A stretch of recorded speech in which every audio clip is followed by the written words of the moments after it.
Instead, they're going to stick to more the meta ways. Is this exactly the same draft that we saw in our first series? No, not quite. But what was the difference? Was it a different top lane? Well, there was, there was not an ambassador. Hang on, I've got it. I have the sheet. It still exists on my table. Let's have a look at it. Like outside of the jungle. So it could be a rough one. We'll see whether the bros can Giga Chad their way through it. Of K2 fingers that might do I think it makes sense, you know.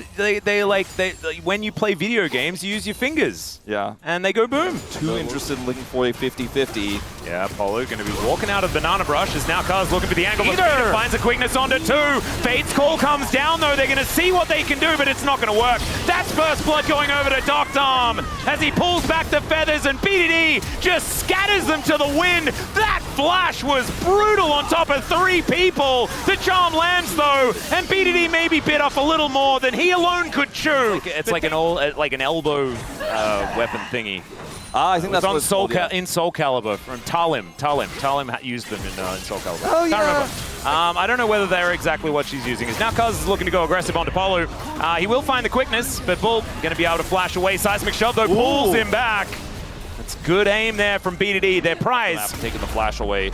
Zero are going to heavily commit to this Herald here. 4 members on the top side of the map. BDD on the flank though. In a little bit of trouble. That is a great charm, point blank, and BDD should be going down. It will take them a while though, and he gets the shield as he completes the Seraphs at the time. That was ludicrous. He still dies, but man, that was pretty good transformation timing. So BDD and Close are both building towards the Leandries. It's Cuz! He finds 3 bros! Thought they'd set up a trap, but who is trapping who? As they're all just in the grave. The Equalizer goes down onto a rock, so it's not necessarily where it wants to be, but Morgan, he is also not where he wants to be. The Ambessa will be taken down. Doctom is just getting everything that he wants right now. 4-0 and 3, 100% kill contribution on the Xayah. It's the bros' worst nightmare right now. He took a shot. He did. And he took a teleport and he had to watch himself go over there as once again, Cuz is dodging stuff and knocking people into the air. Croco going to be on the worst end of that one. Great wall placement once again here for BDD, but they haven't killed anyone just yet. Croco does have a bailout, but unfortunately not going to get bailed out for this one. It was just a little bit too expensive, and the bros are going to just back away. So only losing Croco. Won't have a smite on the map. Nothing really here to smite outside of Artican spawning right now. KT, will they actually go for that one? That seems a little worrying. They get to 7-7 ±0. Yeah. Like, it is actually the most KT scoreline that you can possibly get. As, yeah, it's not a day for the bros. But remember, they're not at full power, Digon. You don't need to worry too much. As Doctom, we're going to try and stop this Rift Herald from getting a charge. Very sad that the Rift Herald is just kind of sacrificed in mid lane without being able to do a job. On top, that means that this Xayah is going to really take over. There is the public execution though, is perfect. Could be in some trouble. He doesn't have an arm guard or anything like that. He just looks to cook this wave. And so the bros, they grab themselves a pick. But they're going to lose their mid-inner, I think. Okay, so Peter is going to be able to take down this ward. I mean, Morgan can TP, so he can kind of both do this and then show up for the fight. I just don't know if they can win the fight.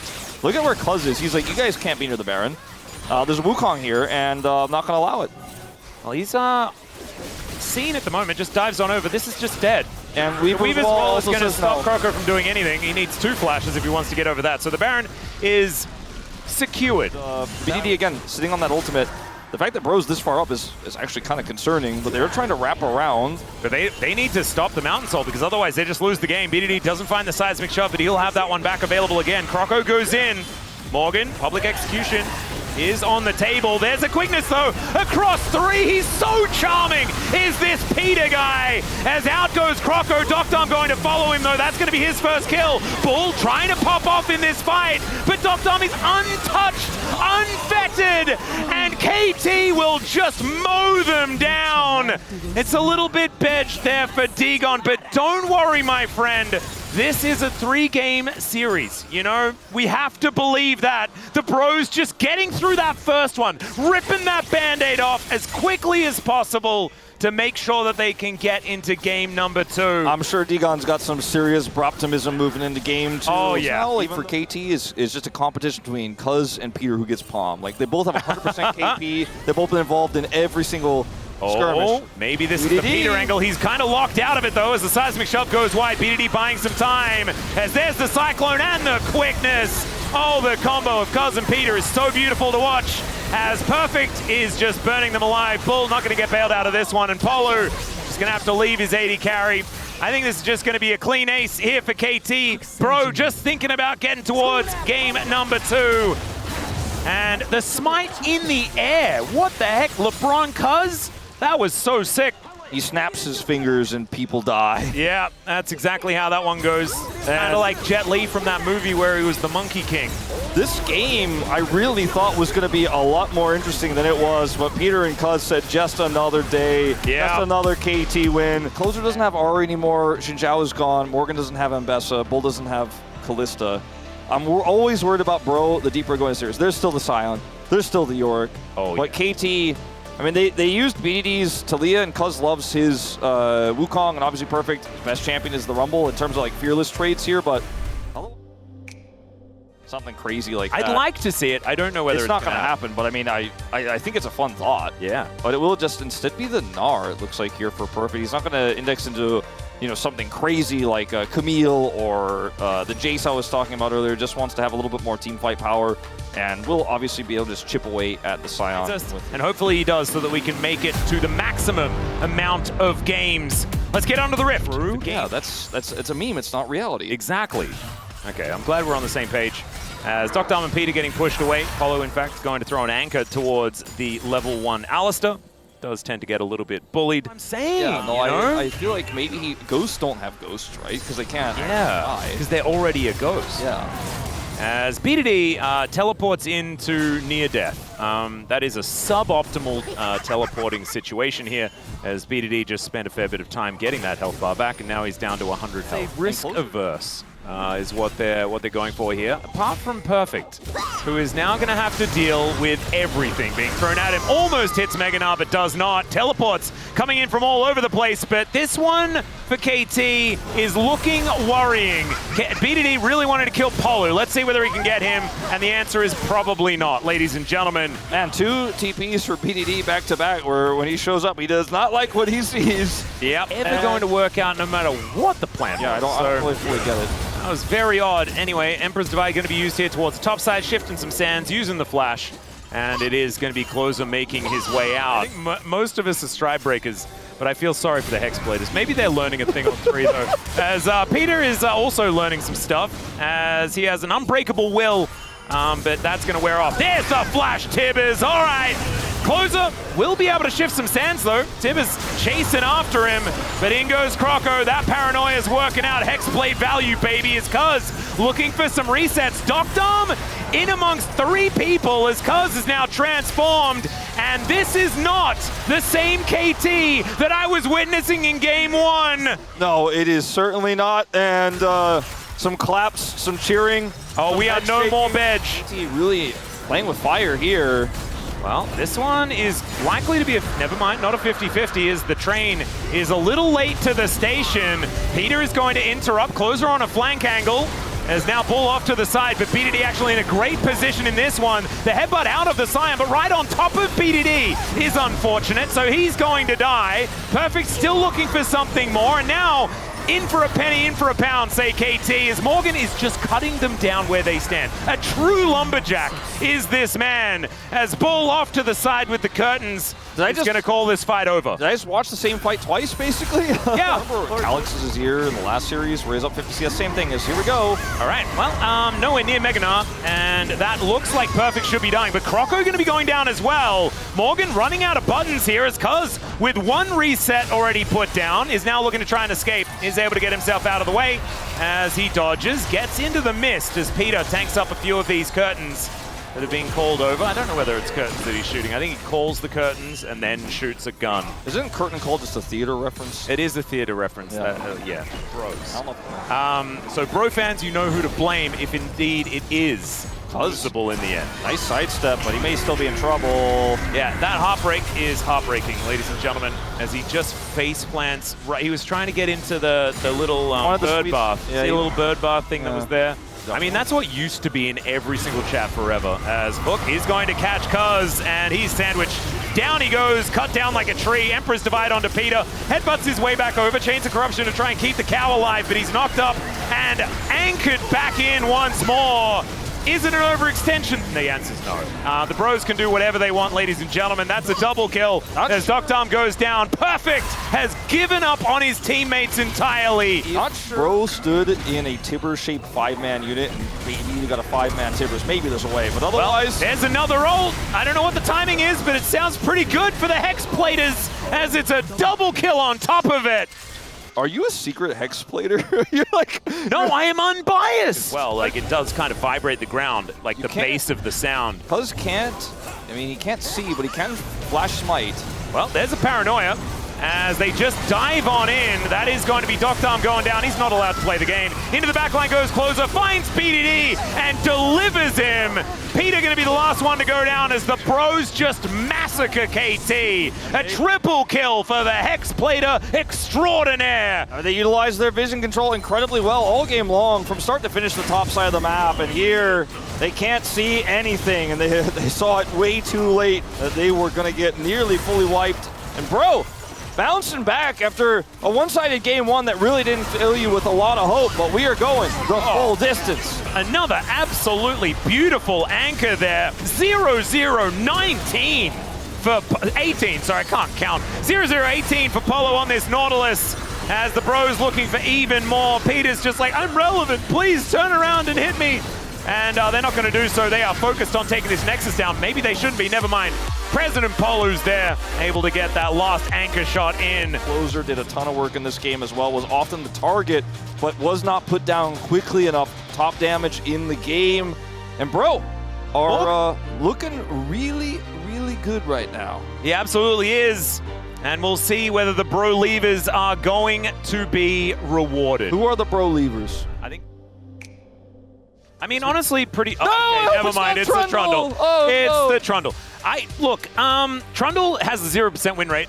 Ignore that. It's like, we don't even need to focus on that. You can see not very many tanks represented right now, but it does take away the ability for Morgan to just say, screw it all on. Yeah, they don't have great engage. People double down. They don't have engage, so they're like, we're going to win with a strong range champion, but also we need engage, so we don't really want to try to have like Lux bindings be the way that we win this game. I totally understand it, not going for a range support here when you consider the lack of engage, but... At all, because he has Solar Flare and Pillar to worry about. Let's get onto the rift. Hoping that DNF can try and turn it around. Of course, it didn't quite work against Gen G. Gen G, as we know, are a different beast because, I mean, KT are on the verge of losing to Bro and they just beat Hanwha Life Esports. So Realm Warp towards this top side, and oh dear, that door is facing the wrong way, and that is special delivery of the troll as well. We'll need to deal with this wave though. There it is. Morgan throws the ram, and there's everything being thrown at Perfect here, but they're underneath the turret with absolutely no hope of ever being able to kill anyone. BDD's teleported in. Oh, I thought he was TPing to the control ward. I got his Sunfire cape actually put together there off of that, so feeling very good about that. Especially because Perfect is low on mana. Solar Flare going to connect. That lands onto the Braum. He's not going to be able to protect them as Croco getting taken down very, very low. Bull in a decent position, though, in this fight to get that bullet time out.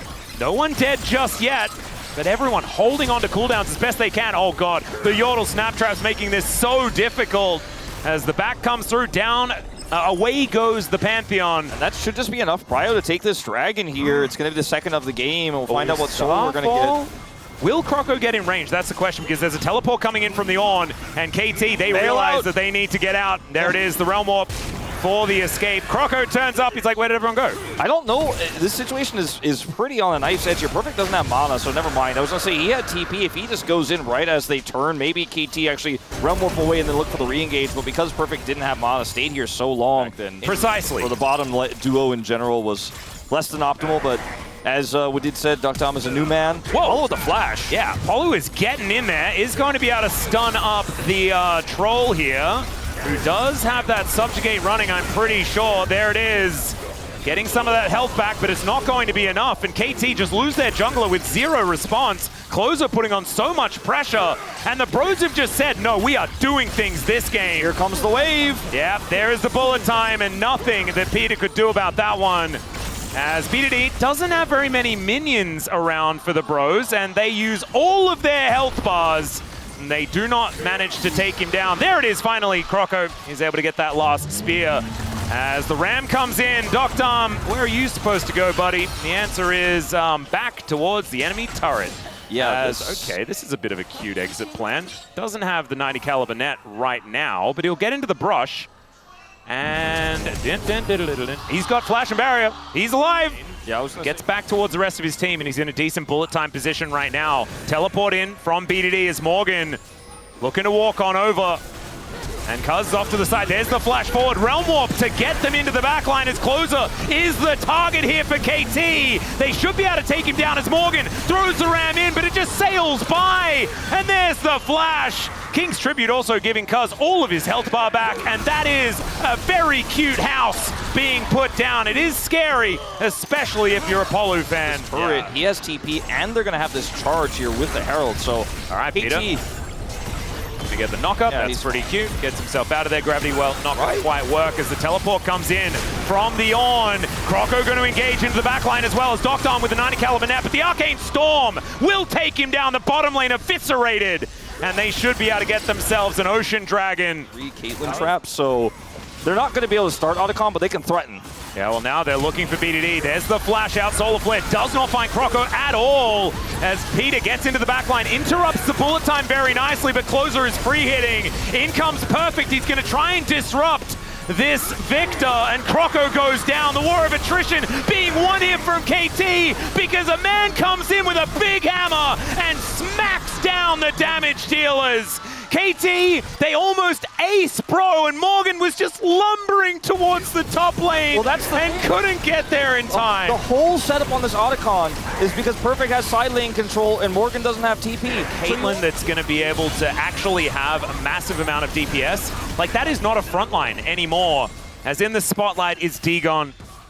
Not feeling like this is going to be a bro win, but one of the best things that you can get as a bro fan is as many games as possible. And do you know what we got today? We got as many games that is possible. True bro fans would actually have to abandon the fandom if they were like a top 2 team. I feel like that's what you'd have to do as a bro fan. You'd be like, wow, I guess that's it.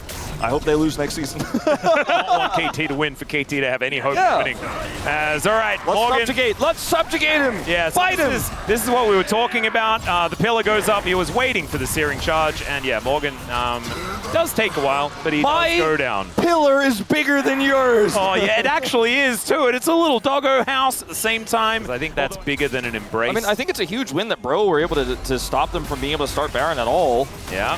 BDD looks for Croco in that side lane, or at least towards the side here as Morgan gets engaged on, and that's kind of good for the bros. Down goes the Jace, that's a lot of their damage, but there goes the Ornn. The front line's gone, and BDD is a monster. He's in amongst 4 people, and he likes those odds as Closer gonna get taken down to half and then finished off as Doctom gets the headshot, and you thought you were getting away, Polu. That is not the way. It's Bull, it's your birthday. It was your birthday yesterday, so we'll let you live. Confusing, that shot blast, not confusing. That's just deadly. Solar Flare, gorgeous. As in goes Peter, right underneath the turret. He's dead, and not really too many good things happened. It's a very big Arcane Storm. Well, I mean, the Nexus is still alive. Yeah, it ain't over. Dagon's breathing, as we can see. BDD looking for a battle as the Ram flies by. The Gravity Well is doing a whole bunch of work as Closer. He can go into stasis as well. And that's so much damage onto Doctom. He's stunned for about 16 years. As Polu's going to get... No, never mind. They stun him up. And down goes Cuz. And there is 4 still alive on the bros. They're looking to try and turn this. But they don't have control over the Drake pit itself. It's perfect. He runs really fast, but there's Grand Starfall. Oz didn't know that he was the target, as he is going to get stunned up. The subjugation is almost working into the back line. Goes perfect though. He shuts down Bull, and he gets another to the skies, and that's exactly where he's sending the bros. The headshots are raining in as Doctom will be unanswered, flashing after Morgan. Where is your lord now? Well, he's in the totally. And Wolf, I thought AI was going to be the end of casting, but I think it was actually perfect. because that play, I think, solidified his position in the top lane. I thought it was going to take a few more years for AI to actually take over casting, but I also thought it might be a few more seasons before Perfect solidified his position. But I think maybe you're right, that was the moment. That was some Korean Jace right there. He was my POM. I voted for him. He had a fantastic Rumble game as well. And I really hope that it's a split between Perfect and Peter. I want a couple of Peter votes here and there. The Leona wasn't exactly fantastic, but his Rakan performance was just series winning. It was so incredibly good. Yeah. Of course, if winning one game will never win you a series. That's not how that works. But still, Cuz going to pick up the player of the match. Maybe it's a like when in doubt, it's the jungler type situation, but his Wukong was outstanding. Yeah, the Wukong was really it. The Viego and the Trundle were fine, but yeah, and he increased Trundle's win rate by 50%. That's true. Thank you very much, guys. This is Steer for the POM interview translation, joined by Cuz on the side of KT Roaster, who has gotten his third POM in a row. Congratulations! You got a satisfying revenge for the round 1 loss against OK Savings Bank Brion and secured your 7th win. No, it's not easy getting your 3rd POM in a row, so how do you feel? You know, I got the POM today, yet again, but my teammates did such a good job today. You know, I feel a little sorry for getting the POM 3 times in a row, but I'm so glad that we're able to get a good victory. So, in Game 1, looking at KT's comp, you built it around teamfighting and carry potential, and seems like this is the style that KT prefers. So what is the key point of this draft? I think we were just considering what could enable each of the players, basically mechanics and their potential, and I think it also was basically our coaching staff's opinion and input, where we had to really give a lot of power to BDD. And in game again, we got so much action in this one bush. So how did you manage to get vision control and opening up the team fight? You know, at the C bush, I think we just knew that we wouldn't really have the upper hand, and we had to use some skills and poke them down. And then once we were able to find the right angle, afterwards we decided to engage all in. You know, once I was able to dodge the Renata Q, I was like, oh my gosh, thank God, I'm having a great game now. And in Game 3, you picked your first ever jungle trundle of the season, so can you explain this pick? You know, Kroko was the one who actually picked trundle first, and when I researched a bit into it, I found out that Trundle is actually a really good champion, and I saw a really good angle today, and that's why I ended up picking him in Game 3. So in Game 3, there are so many constant team fights happening all over the place, and a lot of back and forths, and after getting aced, there was a bit of a scare. So what did you have to do in the team fight to close it out with a win? You know, we just kept giving the enemy the edge, which made it really inconvenient for us to play. And Rise happens to be so good and so powerful when BDD plays him, so I think Rise was really the key point. And your team synergy has improved so much lately, so what kind of work did it take? You know, lately, I guess in the end it comes down to BDD, and you know, BDD has been giving a lot of really good gifts to everyone, including the coaching staff, and he really does take care of the team, so I think that's why the whole team atmosphere is so good. And today, May 17th, is Perfect's birthday. Would you like to say happy birthday? Now, even before we started playing, I said, it's your birthday? I said happy birthday to him. And Perfect, I feel like you put in so much effort, you worked so hard. Happy birthday, and let's eat something yummy! No, BDD apparently gave Perfect a gift, so what did you give him? No, I have to think about it. There's an unspoken rule between pro gamers, so I just have to be a little secretive. And your next opponent is Nongshim. And Lee Hans in the previous interview said he does not lose to BDD. So would you like to say anything to him? Whenever I watch Nongshim's matches, I know how proactive and unleashed Lee Hans is. So we will have to try our best to shut him down. And that's the end of the interview with Kaz, and back to the space. Thank you.